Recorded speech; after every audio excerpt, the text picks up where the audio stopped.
Ibn al-Qayyim, ikhwan, he mentions in Ahkam Ahlul-Dhimma,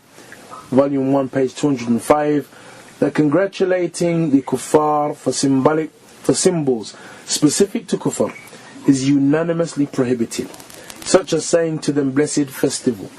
or happy holiday or the likes. A person who says this ranges between committing an act of utter kufr or great prohibition. His action is equivalent to congratulating them for prostrating to the crucifix, and this sin is more severe and hated by Allah than congratulating someone for drinking alcohol, committing murder, committing adultery, and so on. And many of those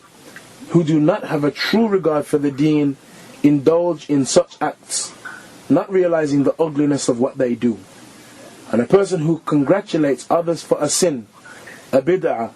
or an act of disbelief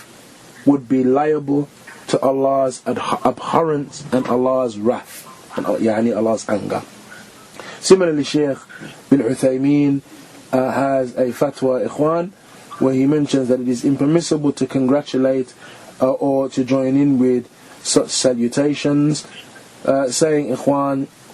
that it is prohibited, just as Ibn al-Qayyim rahimahullah ta'ala has mentioned. And that is, without disrespect to them in any way, without dishonoring them in any way, but that it is something that returns back to the very core of Muslim belief and opposes the very core of our belief, ikhwan, that Allah Azza wa Jal, or that we should believe that Allah is born, or that we should congratulate someone for celebrating the birth of Allah Azza wa Jal, or the birth of one that is attributed to Allah as a son. And when none of those affairs could possibly have occurred, then ikhwan, our congratulating one upon that is nothing but folly.